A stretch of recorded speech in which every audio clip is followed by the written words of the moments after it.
Jangan lupa tolong di subscribe dan ketik loncengnya.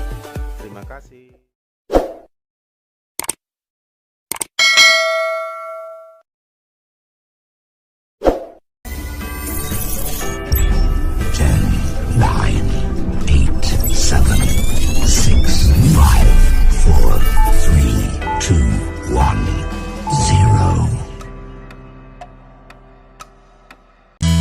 Ya Tuhan, biarlah kami merasakan kehadiran-Mu Tuhan melalui firman yang akan kami dengar saat ini Tuhan. Biarlah Tuhan, hati kami, mata kami tertuju kepada suara-Mu Tuhan. Apa yang kami dengar, apa yang kami lihat, itu boleh terjadi Tuhan. Karena kebenaran-Mu yang akan membawa kami kepada kehidupan yang kekal Tuhan. Sepanjang minggu ini Tuhan, kami akan dijagai oleh firman-Mu. Karena itu Tuhan, kami siap untuk menerima firman-Mu. Kami siap untuk menerima kebenaran-Mu Bapa. Karena kami tahu Tuhan, itulah yang menjadi kehidupan kami Tuhan sampai selama-lamanya Tuhan. Kami Tuhan, membuka pikiran kami, membuka hati kami selebar-lebarnya Tuhan. Berbicaralah Engkau Tuhan deras dalam kehidupan kami. Kehadiran-Mu Tuhan. Siapapun yang mendekat padamu, kau mau mendekat kepadanya. Siapapun yang sungguh-sungguh mencarimu, kau akan datang seperti fajar, seperti hujan. Siapapun yang bertemu denganmu akan mendapat anugerah, akan mendengar suaramu dengan jelas, sehingga tahu kami jalan mana yang harus kami tempuh. Dan firman-Mu membuat yang tidak mungkin menjadi mungkin, yang tidak ada menjadi ada. Firman-Mu yang menyempurnakan, firman-Mu yang buat kami semakin kuat. Maka berfirmanlah Tuhan, berbicaralah kepada setiap kami dengan cara yang bisa kami mengerti. Urapi kami, beri kami roh pengertian. Urapi hamba-Mu, setiap firman yang kami terima, teguhkan dengan tanda-tanda mujizat. Genapkan itu segera dalam hidup kami. Oleh darah Yesus, sucikan hati pikiran kami, supaya kami layak menerima anugerah berkat-Mu hari ini. Dalam Yesus berfirmanlah kami siap ya Tuhan. Haleluya. Yang siap boleh berkata bersama saya, amin. Silakan duduk, Tuhan memberkati. Hari ini kita akan belajar topik tentang berubah, bertumbuh dan berubah ya, untuk berbuah. Berubah, bertumbuh untuk berbuah ya. Pertumbuhan rohani adalah kunci utamanya.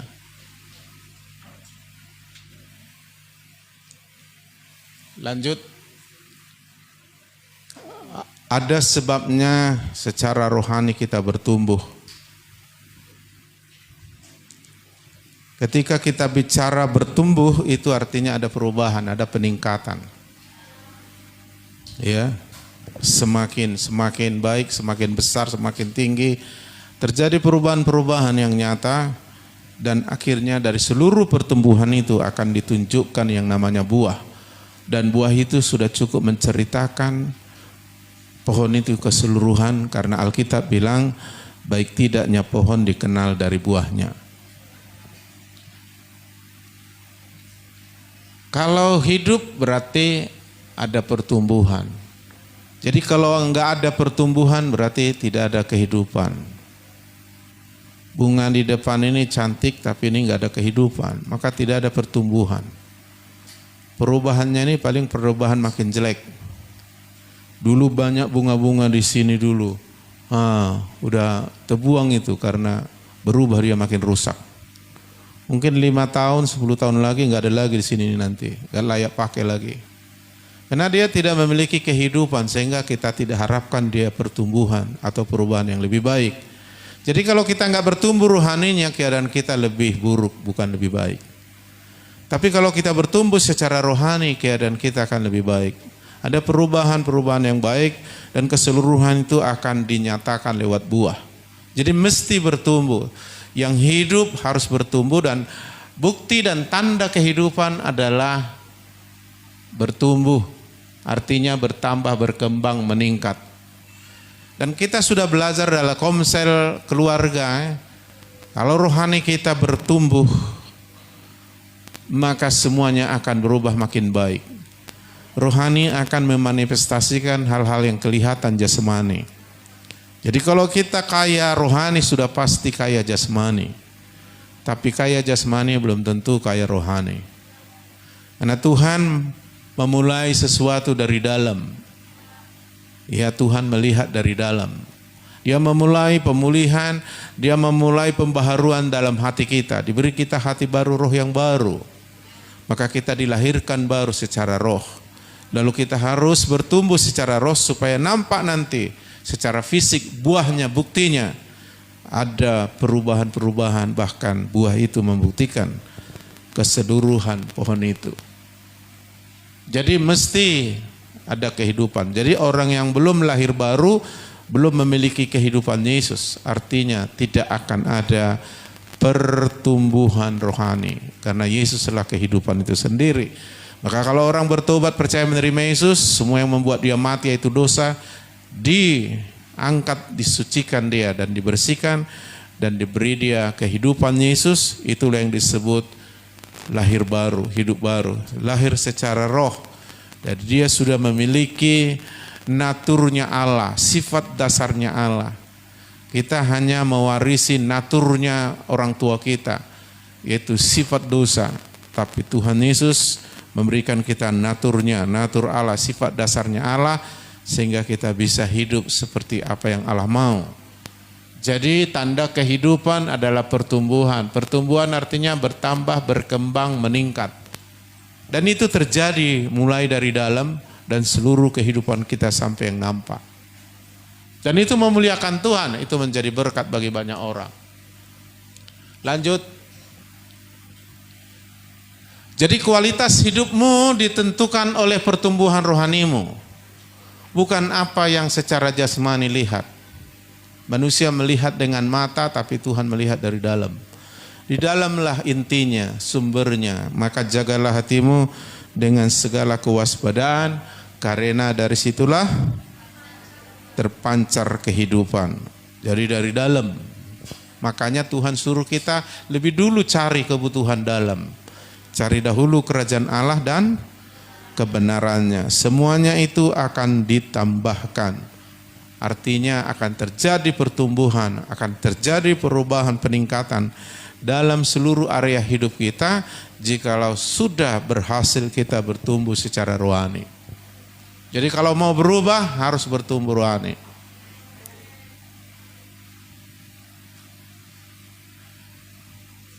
Kisah Rasul 2 ayat 42, ini gereja mula-mula, Kisah Rasul. Mereka bertekun dalam pengajaran rasul-rasul dan dalam persekutuan. Dan mereka selalu berkumpul untuk memecahkan roti dan berdoa. Nah, di dalam ayat-ayat ini ada rahasia bagaimana bertumbuh. Terus, penyebab pertumbuhan rohani dari yang kita baca tadi, Kisah Rasul pasal 2, kita ambil 4 langkah. Pertama adalah tekun dalam pengajaran firman Tuhan. Dan itu ada di gereja. Karena Tuhan ada di rumahnya, di baitnya, di gereja. Kitalah gereja itu. Tekun dalam pengajaran rasul-rasul katanya tadi, itulah para pemimpin di rumah rohani. Terus yang kedua, tekun dalam persekutuan atau bersatu yang kita sebut komunitas yang sehat. Ya. Yang ketiga, tekun dalam komunitas. Dan yang keempat, tekun dalam berdoa. Jadi keempat ini adalah hal-hal yang harus kita hidupi, yang harus kita lakukan supaya kita menerima semua hal-hal yang membuat kita bertumbuh. Seperti pohon, begitu dia ditanam di tanah, dia harus mendapatkan seluruh hara atau hal-hal yang membuat pohon ini tumbuh dan bisa menghasilkan buah. Maka itu disebut tanah yang baik, ya. Tanah yang baik adalah di gereja ketika kita menerima firman terus menerus, tekun dalam bersatu bersekutu dengan saudara seiman, tekun dalam membangun komunitas, tekun dalam doa, maka kita akan bertumbuh. Kita akan pelajari ini secara detail, keempat hal ini. Lanjut. Tekun artinya rajin, bersungguh-sungguh, bukan asal-asalan, bukan asal datang. Tapi betul-betul kita mendapat firman yang diajarkan. Betul-betul kita mengerti, betul-betul kita berakar, betul-betul timbul iman. Bukan hanya mendengar. Tekun dalam persekutuan bersatu. Bersatu kita teguh, bercerai runtuh.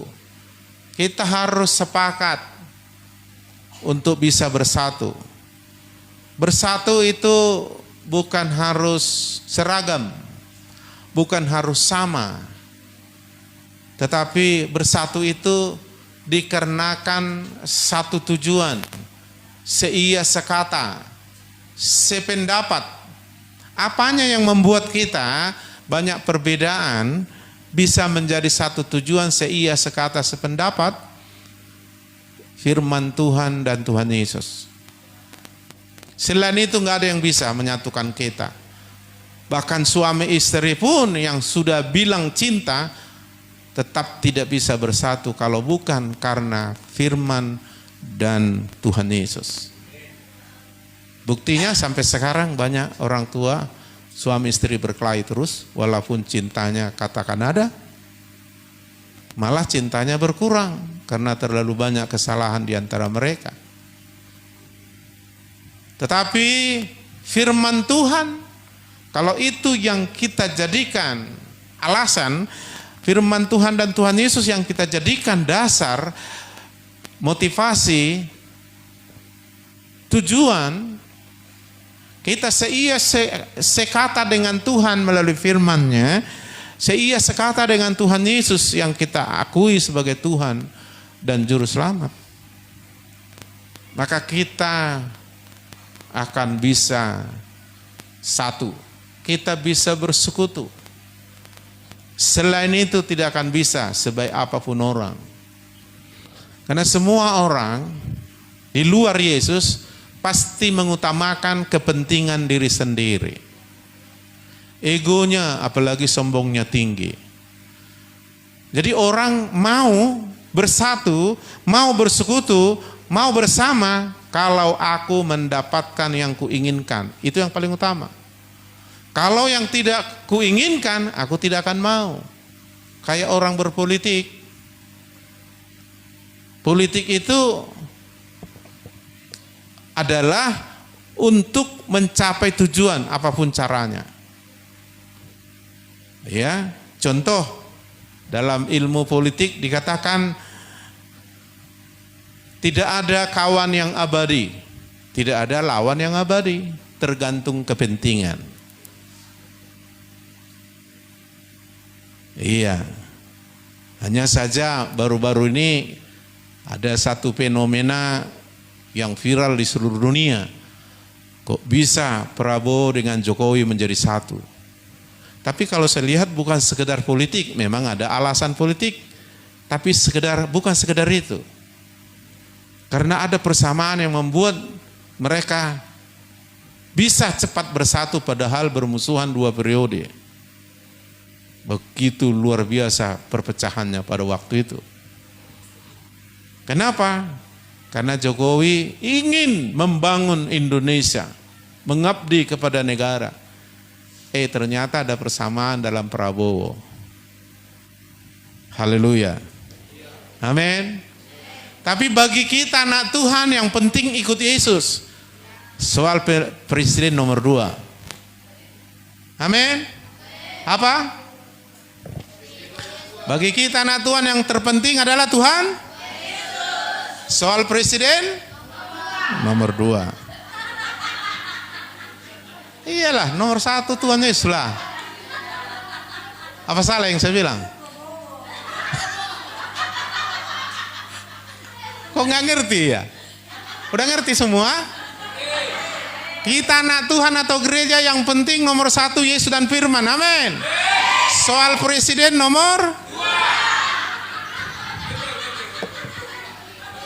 Betul kan? Nggak boleh soal presiden nomor 1. Nomor 2 itu ya. Oke, kita teruskan dulu.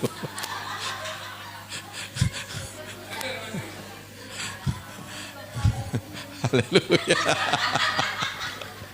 Oke. Ya, artinya saya ceritakan sekedar bahwa bagaimana seorang pemimpin yang begitu berpengaruh di Indonesia bisa satu. Karena satu tujuannya.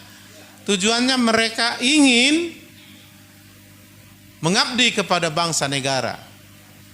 Makanya itu persamaan. Makanya bisa seperti itu ya. Apalagi kita anak Tuhan. Nah, yang penting aku mau bertumbuh rohani. Maka aku butuh firman dan Tuhan Yesus. Ayo sama-sama. Maka kita bisa bersatu. Kita bisa bersekutu satu dengan yang lain. Untuk saling membangun. Selain itu, gak akan bisa walaupun sekuat tenaga saudara. Dan sudah dibuktikan PBB sampai sekarang tidak bisa mendamaikan peperangan. Meskipun yang perang ini termasuk anggota PBB. Kenapa? Karena hanya Tuhan Yesus dan firman-Nya yang sanggup merubah dua menjadi satu. Pernikahan pun begitu.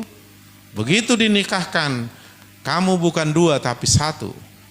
Tapi kalau bukan Tuhan Yesus dan firman, gak akan bisa satu. Tak seia sekata, tidak sependapat, tidak setujuan. Dan itu yang kita lihat dalam pernikahan kan. Walaupun katanya cintaku begitulah. Waduh, lautan ku seberangi, api pun akan ku jalani katanya. Tapi kalau bukan firman itu tidak sanggup. Makanya ayo seia sekata kita. Ya, di dalam gereja ini bahkan di rumah tangga itu aja. Kenapa? Yang bisa membuat kita berubah itu adalah Tuhan. Kalau kita bertumbuh secara rohani. Nah, kalau tidak bertumbuh secara rohani, gak ada bisa perubahan. Perubahan jelek iya. Karena tidak ada kehidupan di dalamnya. Makanya manusia tidak bisa hanya hidup dengan makanan jasmani aja, makan roti. Tapi dari firman yang keluar dari mulut Allah. Itu suara Allah yang kita terima. Dan itu menjadi makanan rohani yang akan membuat kita hidup secara rohani, bertumbuh secara rohani sehingga berubah semakin baik. Makanya bertekun dalam pengajaran rasul-rasul. Itu yang dikatakan oleh Tuhan Yesus. Lanjut. Kita harus bertumbuh. Maka kita tertanam. Mazmur 92 ayat 14-15 sudah kita pelajari minggu yang lalu. Mereka yang ditanam di bait Tuhan akan bertunas di pelataran Allah kita. Pada masa tua pun mereka masih berbuah, menjadi gemuk dan segar. Ini karena firman. Kalau tidak, makin tua makin tak berbuah, makin tua makin nyusut, makin tua makin lemah, makin tua kembali ke nol. Kembali menjadi tanah. Tapi kalau kita dalam Tuhan enggak. Dan Yesus bilang Yohanes 15 ayat 2. Setiap ranting yang ada padaku tidak berbuah dipotongnya dan setiap ranting yang berbuah dibersihkannya supaya lebih banyak berbuah. Tuhan mau lebih banyak berbuah asal kita tinggal dalam Yesus dan Yesus dalam kita. Artinya kita terus menerima firman. Kita terus hidup di dalam pola yang diajarkan Tuhan, ya. Lanjut. Jadi kalau kita enggak bertumbuh itu ada penyebabnya. Yang jelas dosa dan kesalahan. Kalau sudah anak Tuhan, kalau enggak anak Tuhan ya enggak ada cerita pertumbuhan rohani. Enggak perlu dijelaskan bagaimana ini kenapa enggak bertumbuh. Ya, kalau ada proposal menyelidikinya udah bodoh kali dia itu. Ya. Jadi penghalang pertumbuhan rohani yang pertama kurang gizi rohani. Karena tidak melakukan faktor untuk pertumbuhan rohani yang tadi.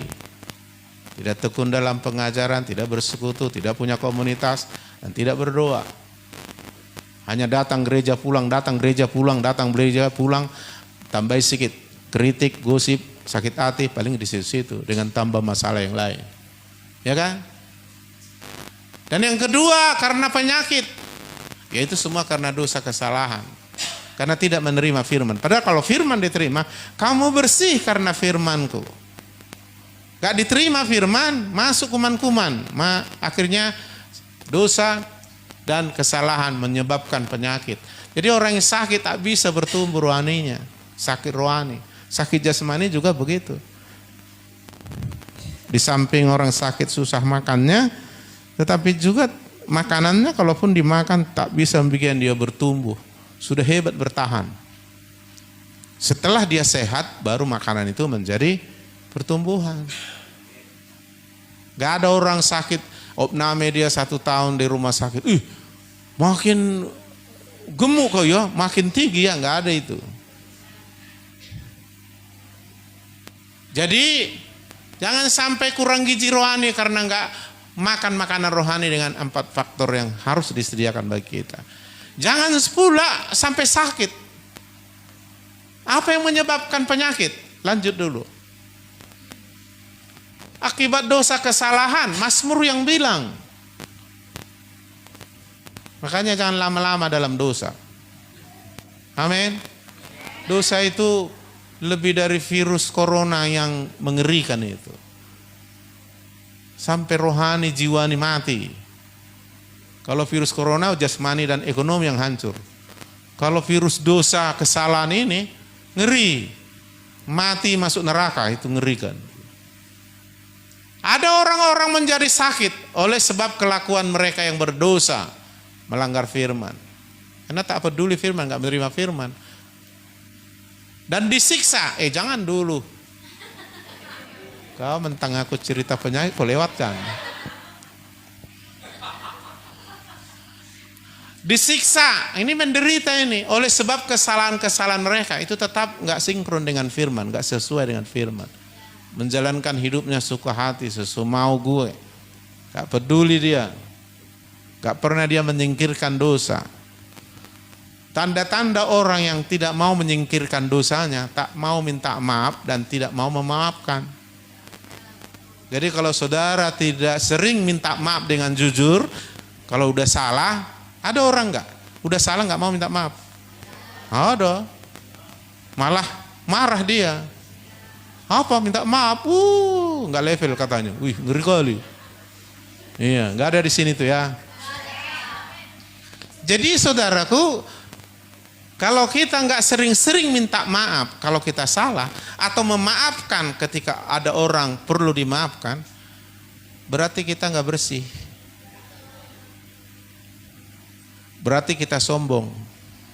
Berarti kerendahan hati tidak bertumbuh. Kenapa orang nggak mau minta maaf? Sombong. Karena kalau minta maaf nanti harga dirinya turun. Iya kan? Minta maaf aku sama dia, diinjak-injak laku nanti, mana ada harga diri. Loh, dia harus punya harga diri. Tapi caranya salah. Gak usah pun kau bangun harga diri, di dalam Yesus kau sudah berharga. Seharga berapa? Iya, ngapain kau cari-cari harga diri yang cara itu? Iblis bilang, ya terus maju, bangun harga dirimu, bangun katanya.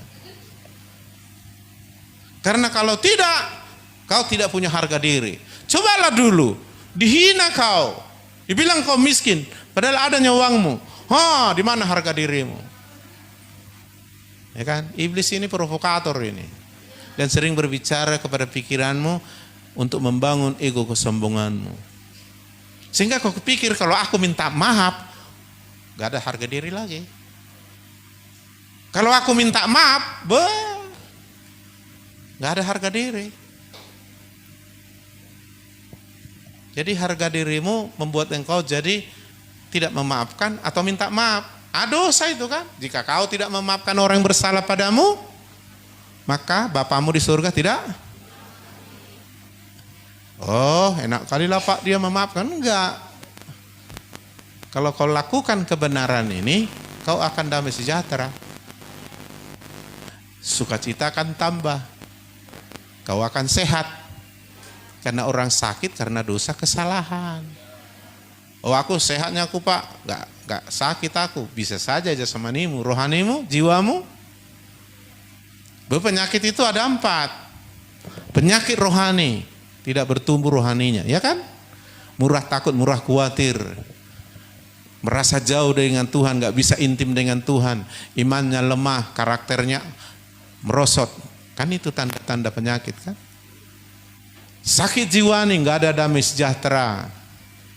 Ya kan? Pikirannya gak pernah berubah, sehingga karakter sifat dasarnya gak berubah. Ya, murah khawatir termasuk.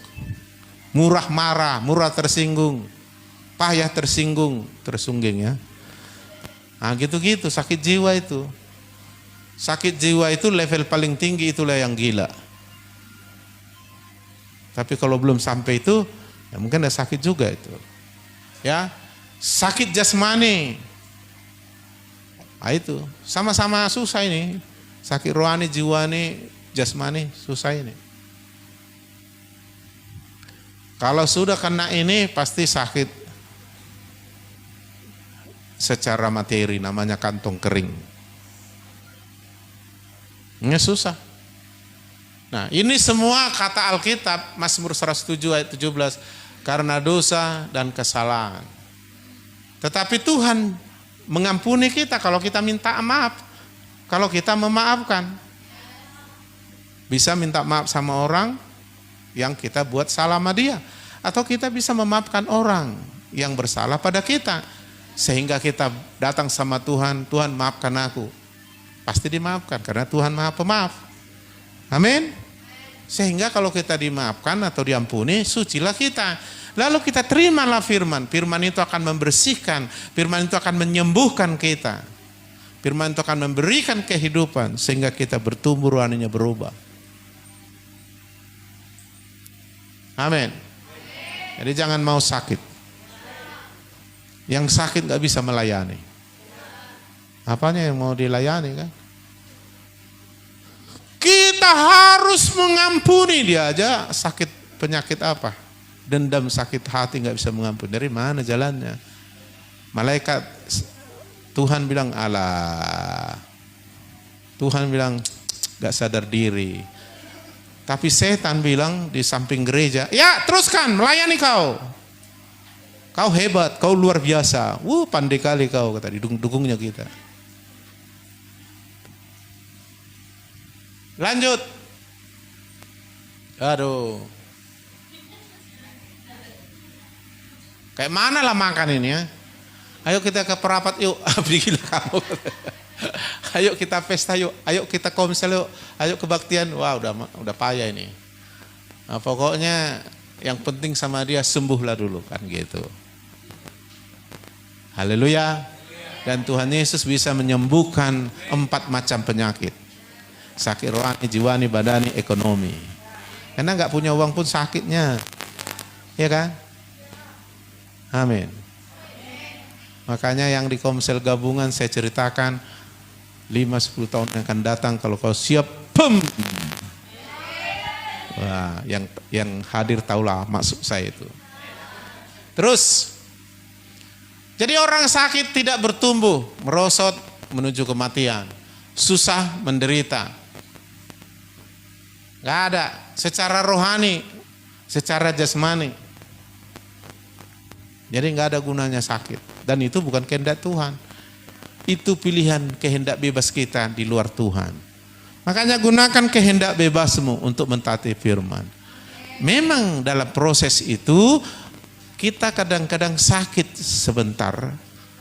Di dalam Tuhan sakitnya sebentar, senangnya selamanya. Di luar Tuhan senang sebentar, sebaliknya sakit selamanya. Maka saya lebih setuju pepatah yang diajarkan waktu kita SD, nggak tahu sekarang masih diajarkan. Berakit-rakit ke hulu, berenang-renang ke tepian. Bersakit-sakit dulu, bersenang kemudian. Itu falsafahnya. Jadi orang yang bersenang, senang terus bersenang, ujungnya sakit. Susah. Kadang-kadang kita dalam mencari Tuhan, mengikuti Tuhan, mematikan keinginan daging, menggunakan kehendak bebas mentaati Tuhan, sakit. Ini salib namanya.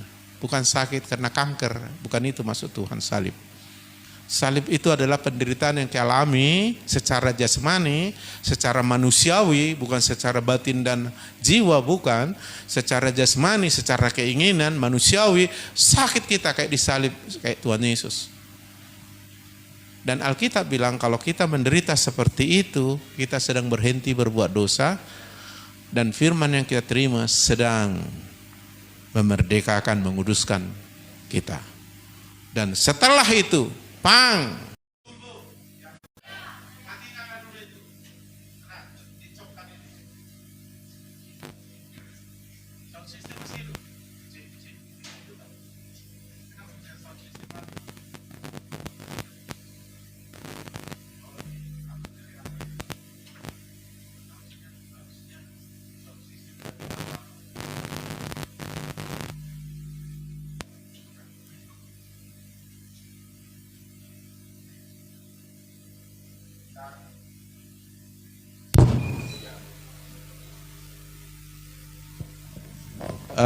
Sound system harus kita connect dari apa ya? Dari rumah ya, nanti ya. Oke, kita teruskan. Mana ini? Mana ini?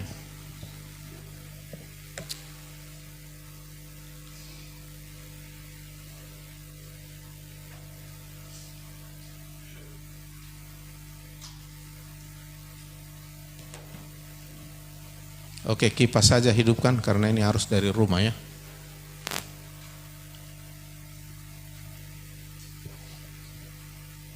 Hidup.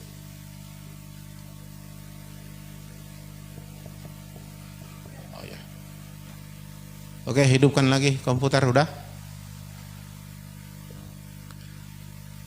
Oh, dari sana diambil arus ya. Harusnya dari sini ke situ. Ya, nantilah kita lihat ya. Oke, kita teruskan, bisa? Ya, memang itulah dunia ini banyak kali gangguan. Coba yang lain.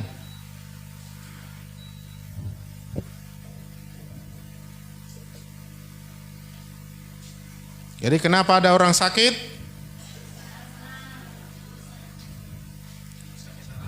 Iya. Kenapa orang sakit hati? Ada kesalahan ya. Minimal kesalahannya tidak mau maafkan. Bukan masalah orang salah. Masalah itu sebenarnya nggak ada masalah. Kalau kita tidak bermasalah. Kalaupun ada masalah, kita hadapi dengan cara yang benar. Masalah itu menjadi kebaikan bagi kita. Kebaikannya apa? Kita jadi rendah hati. Ya kan? Dibilang kita jelek, oh jelek, kita enggak memaafkan aja. Jadi rendah hati kita. Iya kan? Haleluya. Ini kalau tinggi hati, jelek katanya. Bukan jelek aku, padahal sebenarnya dia jeleknya sebenarnya. Iya kan? Sakit hati dia karena dibilang jelek. Padahal sebenarnya jeleknya dia. Hanya saja dia pikir dia cantik kan. Sedangkan yang cantik dibilang jelek, udah cantik dia cantik kali kayak bintang film. Hei jelek, senyum dia. Salah, matamu salah itu katanya. Di kampungku semua anak muda tergila-gila sama aku saking cantikku, bilang jelek ini. Juga tak tersinggung. Yang parahnya dia udah jelek dibilang jelek, tersinggung dia. Coba dulu. Pasnya itu. Harusnya jawab, iyalah. Pasnya itu jelek. Tapi jelek-jelek gini anak Tuhan. Kan gitu kan. Ini langsung tersinggung. Aku pernah dibilang, birong katanya. Iya, birong-birong tapi hitam manis, gitu kan. Jadi ini udah jelek dibilang jelek, tersinggung dia. Udah pas itu. Jadi kalau orang cantik dibilang jelek, tersinggung nggak? Enggak, dia yang salah lihat kan. Nah, kalau kita orang kaya dibilang, hei miskin, tersinggung nggak? Kalau kita orang miskin dibilang, hei miskin, tersinggung nggak? Ngapain tersinggung, memang miskin kita. Ayolah, gini-gini saya sedang ikut Tuhan, Tuhan sedang memberkati saya. Gitu aja bahasanya. Jadi masalah itu tidak menjadi masalah, malah yang terbangun kerendahan hati. Itunya sebenarnya. Sederhananya hidup ini, kamu aja yang bikin sulit. Enggak Pak, aku soalnya dibilang begini. Kenapa Rupa dibilang? Coba bayangkan Pak, capek kali kita menyuruh orang membayang-bayangkan itu kan. Yang tak bapaknya merasakan, apa pula kurasakan itu. Jadi kadang-kadang kita mau melibatkan orang, membayangkan, merasakan, memikirkan. Itulah yang terjadi dari gosip-gosip itu. Supaya kita suruh orang itu membayangkan, merasakan. Supaya kita seperasaan, sepikiran. Tapi tidak benar. Yang diharapkan Tuhan sekata, sepikiran, firman. Ini yang lainnya. Coba bayangkan, dibilang sama aku begini, tanya, apa benar rupanya? Enggak benarnya. Ya kalau enggak benar ngapain kau sewot? Tapi datang pula ini kawannya ini satu frekuensi nih kan, satu roh kan. Ya, apalagi dibilangnya. Ya, aku tambahi, aku pun dibilangnya begini. Biar tahu kau ya, dibilangnya pernah sama aku waktu kami nongkir-nongkir, bilangnya kau gini-gini. Tambahi lagi. Wah, jadi gimana? Kita bentuk komsel. Kita serbu. Di sini nggak ada itu ya. Tapi banyak gereja yang punya hal seperti itu. Tahu apalah cari-cari yang banyak. Biasanya orang-orang seperti ini adalah orang-orang yang sakit rohani. Kenapa sakit rohani? Karena ada kesalahan dan dosa. Kenapa ada dosa? Dia nggak mau bertobat, nggak mau ngaku salah, nggak mau mengampuni, nggak minta maaf sama Tuhan. Sederhananya, suami istri, bisa kamu nggak berkelahi mulai sekarang sampai kiamat. Caranya gimana? Caranya, Pak, kau jangan gitulah. Kalau ngomong keras sekali sakit hatiku. Dia bilang, ya maaf lah istriku ya. Doakan aku akan berubah. Udah nggak jadi berkelahi itu. Kau kalau aku makan tak pernah kau perhatikan. Tapi kalau tamu datang begitulah kau senyum-senyum. Kurang agak sedikit tersinggung ini mak. Oh maaf Pak ya, aku nggak sadar. Nanti aku utamakan Bapak. Gitu. Kok ketawa kamu? Berarti pernah melihat ya? Iya, jadi nggak usah dipersoalkan. Diluruskan aja dengan benar. Masalah itu tidak masalah asal kita jangan bermasalah. Masalah itu menjadi kebaikan bagi kita. Kan kata Alkitab begitu. Artinya kita jadi rendah hati. Nggak menimbulkan masalah karena caranya yang benar. Di mana ada kebenaran, di situ ada damai sejahtera. Nggak perlu naik rambutnya, berasap kepalanya bilang. Nanti gulamu naik, tensimu naik, meledak, puk, mati. Memang kau yang mati, tapi yang kau tinggalkan susah. Jangan kau pikirkan kau mati, yang kau tinggalkan senang. Enggak, susah juga nya. Haleluya. Jadi, ayo kita bangun kesatuan, kesepakatan. Apalagi datang ke gereja, hanya itu aja tujuan kita. Amin. Makanya tadi udah ku bilang, kamu ketawa. Yang penting kita nak Tuhan adalah Tuhan Yesus nomor 1 dan firman. Amin. Jangan ribut soal pilpres caleg. Udah ngerti kan? Ada orang ribut sekarang karena caleg-caleg ini, karena pilpres ini. Ada ribut itu. Sama pendetanya, mentang-mentang pendetanya mendukung Prabowo, dia mendukung 03, jadi ribut orang itu. Tujuan kita bukan itu. Tujuan kita di dalam Yesus oleh firman dan Yesus itu nomor 1. Amin. Yang lain bikinlah itu yang lain-lain ya kan? Kalau tidak salah. Haleluya. Jadi jangan mau merosot susah menuju kematian. Nah. Jadi terima terus firman itu menyehatkan, menyembuhkan, bahkan membuat kita memiliki kehidupan untuk bertumbuh dan berubah. Bilang bersama saya, bertumbuh rohaninya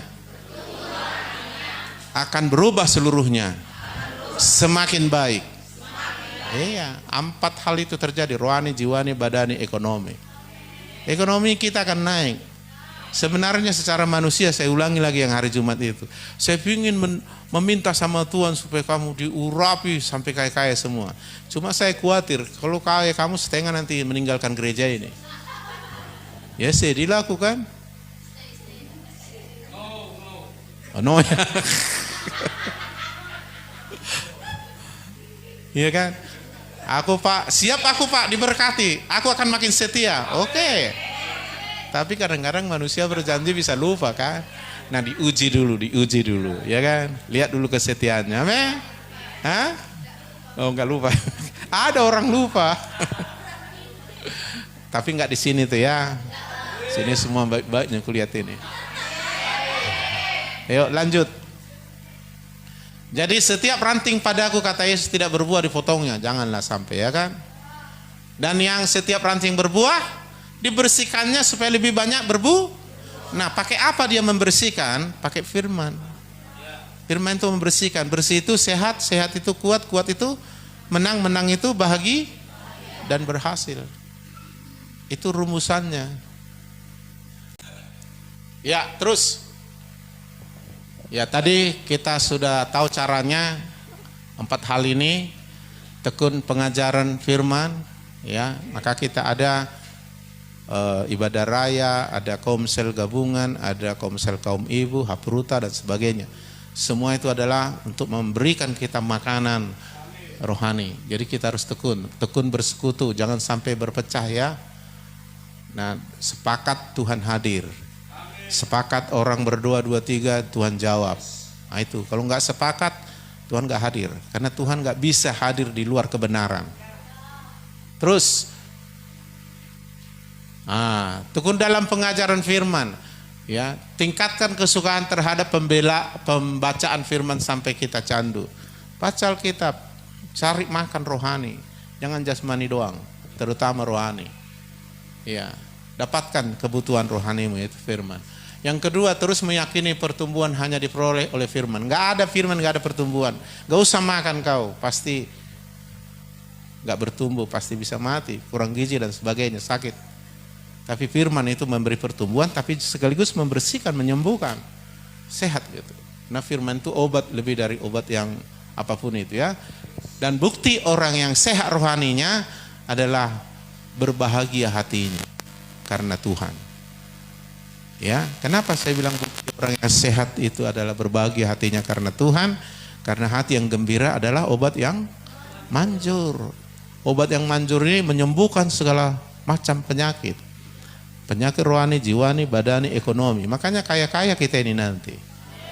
Rohani, jasmani, jiwani, bahkan ekonomi. Iya. Makanya aku berdasarkan ini, aku prediksi kalau sempat terjadi, tapi Tuhan mau mulai dari kecil baru besar. Jadi kita setia dulu. Nanti kasih yang besar, itu bukan cara Tuhan ya. Nah kalau sempat kita ini berbuah, seperti yang dimaksud Tuhan, 30, ada 100, 60, 100. Coba kali 100 kita ini. Berbuah. Jiwa-jiwa lah misalnya kan. Udah berapa ini? Maka kita akan beli tanah 4 hektar tempat gereja. Dari mana uangnya? Ya saudara kan sudah jutawan milioner semua. Iya kan? Tinggal saya bilang kita akan beli tanah 4 hektar di Jalan Baru, pinggir jalan. Harganya sekitar 7 miliar. Ya anak-anak Tuhan yang sudah bertumbuh ini yang duluan tinggal list saja berapa. Dari saya 1 miliar Pak, dari saya 500 juta, udah gitu-gitu. Amin.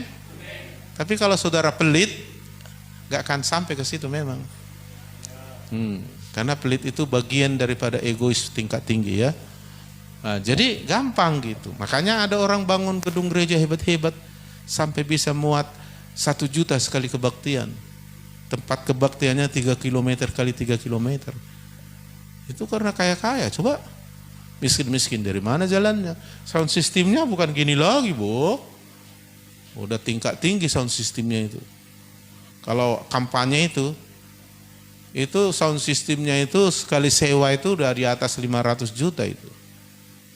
Kita aja yang waktu KKR Gilbert Lumindong hanya hadir masih berapa ribu orang, itu sudah 60 juta lebih nyewa itu, masih kecil. Ya untuk kapasitas 1 juta, sound systemnya udah hebat itu kan. Nah gereja bayangkan sekali kebaktian 7 juta sound systemnya. Berarti kaya dong, karena sound systemnya udah di atas 1 miliar itu, belinya itu. Teknologinya udah tinggi itu. Haleluya. Jadi artinya terjadi pertumbuhan rohani, terjadi pertumbuhan ekonomi. Jadi Tuhan bilang mulai setiap perkara kecil akan besar. Dan saya pun sekarang ke situ fokusnya. Dulu sempat saya semangat anak muda, buka gereja, sampai 13 gereja GPD Pemulihan. Tapi saya lihat, kok bisa banyak kali masalah gitu. Akhirnya Tuhan ingatkan, maka mereka harus bertumbuh, karena kualitas jemaat adalah pertumbuhan rohaninya. Jadi kejar dulu kualitas, karena prinsip Tuhan kecil, ya, setiap perkara kecil dapat dipercaya kecil, benar dalam perkara kecil, baru besar. Akhirnya kita fokus kepada kualitas sekarang, pertumbuhan rohani. Enggak, gitu-gitu aja itu. Kayak manalah bayi, capek aku, stres aku, apalagi udah tua, kata sana, kata bah, sompak lagi nanti awak mengurusi, bermatianlah semuanya. Nah, tetapi kalau konsep keluarga, setiap anak lahir ada kakak-kakaknya yang merawat, amin. Nah, konsep keluarga dia. Nah itu dia. Setiap waktu khusus untuk menggali firman dan fokus mendalam. Itu di Hapruta kita sudah punya. Ulangi lagi, bisa bertanya. Tuliskan dan deklarasikan setiap firman. Prinsip firman yang kita terima. Deklarasi kayak Natal itu kan. Saya gini. Cuma saya nonton balik. Wow, ekspresi yang mantap waktu Natal itu. 2 kali kita deklarasi Natal itu kan. Aku nonton videonya. Wih. Tapi yang deklarasi itu nggak nampak lagi di sini kulihat. Wah, padahal mantap kali itu, segenap hati jiwa. Pertumbuhan rohani, gitu enggak? Wah, hafal betul. Merinding-rinding. Hah? Jangan pala lihat aku, cukup aku udah lihat. Nah, jadi artinya apa? Terus deklarasikan sampai itu menjadi realita. Amin. Karena hidup mati dikuasai lidah, siapa yang menggunakan makan buahnya.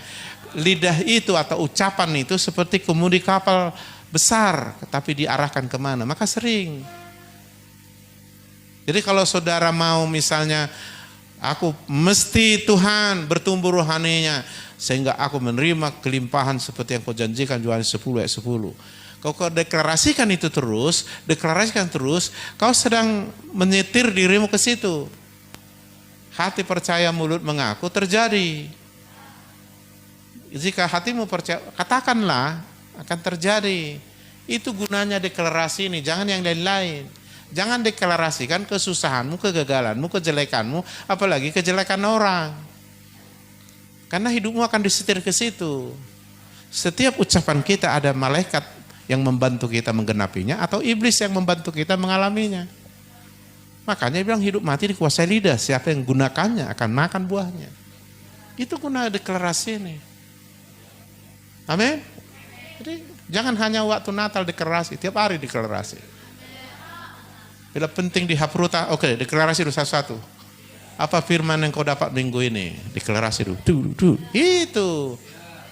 Jangan deklarasikan encokmu yang kambuh itu, enggak usah. Nanti tambah kambuh itu. Kita harus pindah realita sesuai dengan maka firman itu deklarasikan supaya kita ke sana gitu loh. Amin. Jadi tuliskan deklarasi setiap prinsip firman Tuhan yang kita terima dan dari penggalian perenungan firman yang tidak habis-habis. Yang kelima, paksa diri kita merenungkan firman, jangan malas. Ya, malas ini soal kebiasaan itu memang. Kalau orang rajin akan biasa rajin. Allah bisa karena Kalau kau udah rajin bangun tengah 5 atau jam 4 pagi, kau akan biasa bangun. Tapi kalau kau nggak biasa, wah payah itu sampai kau bikin pun jam beker di kepalamu, kau campakkan jam beker, kali kau bilang. Jadi perlu dilatih, amin. Paksa diri kita merenungkan firman sampai pikiran kita kembali fokus pada firman sampai roh kita bergelora. Semangat. Lanjut. Tekun dalam persekutuan, bersatu kita dalam tujuan tadi saya sekata, yaitu firman dan Tuhan Yesus. Itu aja. Itu udah lebih dari cukup. Jangan yang lain-lain yang nggak penting ya. Di mana ada firman, keberadaan kita harus ada di situ. Amin. Berarti kalau di mana ada ibadah, diberitakan firman, kita ada di situ. Apalagi yang sudah diwajibkan. Haleluya. berkumpul dan mendekatkan diri pada mereka yang mati-matian, gila-gilaan, habis-habisan meleburkan diri dalam kegerakan yang Tuhan tetapkan.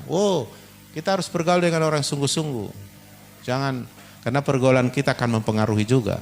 Apalagi pergaulan yang buruk, merusak kebiasaan yang baik. Hati-hati. Itu yang dikatakan. Tesalonika dikatakan, tetapi kami berpesan padamu saudara-saudara dalam nama Tuhan Yesus Kristus, supaya kamu menjauhkan diri dari setiap saudara yang tidak melakukan pekerjaannya, yang tidak menurut ajaran yang telah kamu terima. Artinya jangan sampai bersekutu atau berkomunitas atau tukar pendapat dengan mereka. Ngeri itu. Tapi jangan musuhi. Ya, biasa aja gitu. Terus yang ketiga, tekun dalam komunitas. Ya, dalam Keluaran 18:24, Musa mendengarkan perkataan mertuanya Jethro dan melakukan segala yang dikatakannya. Jadi itu komunitas positif. Yang diajarkan mertua si Musa itu, si Jethro itu bagus. Kenapa? Karena itu sesuai firman. Terus Amsal 13 ayat 20. Siapa bergaul dengan orang bijak menjadi bijak, tetapi siapa berteman dengan orang bebal menjadi malang. Artinya susah dia. Yaitu tekun itu maksudnya membangun hidup kita untuk terus murni tanpa ada agenda pribadi dan kepalsuan. Ya, aku sebenarnya tak usahlah aku satu hapruta dengan dia. Kenapa? Rambutnya itu nggak suka aku. Rambutnya bikin suka. Iya kan? Tak usah aku satu hapruta sama dia. Kenapa? Jabir kali dia. Gimana? Jadi maksudmu harus sempurna orang baru mau kau sama dia? Kau aja nggak sempurna. Jadi kadang-kadang kita lihat kelemahan, kekurangan semua. Jadi nggak fokus kita ikut Tuhan ini nanti. Iya kan? Haleluya. Jadi jangan palsu-palsuan ya. 2, memampukan kita belajar untuk transparan, tidak hidup dalam persembunyian. Apalagi sudah hapruta. Hapruta artinya kan berteman di dalam Tuhan untuk saling membangun, bersahabat. Di dunia ini aja ada bersahabat. Apalagi istilah orang Medan, mati demi kawan. Iya kan? Kita dalam Tuhan hidup demi Yesus. Hidup bersama teman-teman sehapruta. Persahabatan. Amin. Siap hapruta, ayo kita makan miso. Ya bisa aja kan. Amin. Kau dulu yang bayar ya, terbuka. Iyalah ya, tapi lain kali kau ya, ganti-gantian kita saling katakan. Jangan dulu aku, lagi enggak ada uangku. Enggak usah aja, apa namanya, terbuka-terbuka aja, namanya sahabat kan. Jangan ada batu di balik udang. Nggak ada. Jadi gitu aja. Nah ini maksudnya transparan, jangan sembunyi-sembunyi, susah nanti. Kita pikir dia begini, rupanya begini. Jadi kan salah-salah sangka. Kalau sudah terbuka, enak ya kan. Ya kalau salah, kita maafkan. Kalau kita yang salah, kita minta maaf. Kan itu kebenaran kan. Jadi damai sejahtera, ada persatuan, ada transparan. Yang ketiga, membawa kita berlayar dari hal-hal yang sederhana sampai kepada hal-hal yang besar. Mental kerajaan bukan mental pengemis atau budak. Iya. Yang keempat, membawa kita untuk mendapatkan mentor dan pembimbing rohani. Ya, jadi bersekutu, berkomunitas kita. Kita harapkan semua kita punya mentor. Minimal di dalam hapruta kita. Sama-sama belajar gitu. Haleluya. Fokusnya apa tadi? Firman dan Tuhan ya. Kadang-kadang nanti satu komunitas kita ada yang bau badannya, nggak pernah, jarang mandi, nggak pakai deodoran, keringatnya banyak, bau. Tapi itu juga nggak bisa jadi alasan. Tapi kalau ada keterbukaan persahabatan, kalau mau hapruta mandi dulu kau, bikin dulu Rexona. Awak soalnya, nah gitu aja, nggak usah pala. Benci kali aku katanya. Ceritakan lagi sama orang lain. Nah, jadi Artinya selesaikan dengan cara yang benar, jangan pakai cara-cara duniawi. Namanya sahabat. Kalau bukan kita lagi yang membela yang betul, siapa lagi? Tapi motivasinya benar, yaitu supaya kita melebur dalam Yesus dan itu aja. Wah, Tuhan hadir, Tuhan akan bekerja. Tuhan akan saling memakai kita. Persahabatan kita lebih hebat dari persahabatan dunia. Karena yang mendasari adalah Tuhan dan firman. Wih, hebat Pak. Sampai di surga pun kita satu kapling nanti. Tuhan, satu kapling kami, itu sahabatku. Itu dia. Amin. Itu gunanya. Jadi nggak bisa. Diceraikan lagi nggak bisa. Nggak bisa. Apa yang dipersatukan Allah, tidak boleh diceraikan manusia. Kecuali masuk surga. Di surga pun ketemu juga ya kan? Maksudnya sementara cerai dulu yang muka bumi ke surga, nanti ketemu di surga. Kayak sumpah pernikahan. Ya kan? Masa suami bilang, dulu waktu gadis kau, waktu kita masih kenalan, yang cantikan kau. Sekarang gak cantik lagi kau. Dulu kau langsing, sekarang langsung. Udahlah ceng kita katanya. Masa gitu berumah tangga kan? Kayak ecek-ecek kan? Enggak. Tapi kalau terjadi pertumbuhan rohani, terjadi perubahan, makin cinta kan? Iyalah, cintanya bukan cinta eros lagi. Sudah cinta agape. Cinta tanpa batas. Aduh, amin. Bahkan saking cintanya, kalau kau mati aku menyusul lah katanya. Oh iya, ada itu gitu. Sama-sama di surga kita, masa kau tinggalkan gitu ya kan? Oke lah kalau gitunya nggak jadi aku mati kan? Akhirnya bersama mereka, ya kan? Lanjut. Ini yang keempat, orang tidak bertumbuh karena sakit spiritual natural ya. Ada orang menjadi sakit, kita sudah bahas. Banyak orang mengaku anak rohani tapi juga berniat mencari panggung aksi untuk kepentingan pribadi. Nah, ini salah-salah ini ya. Tidak memahami dan tidak ikut dengan pola rumah ya yang kita sudah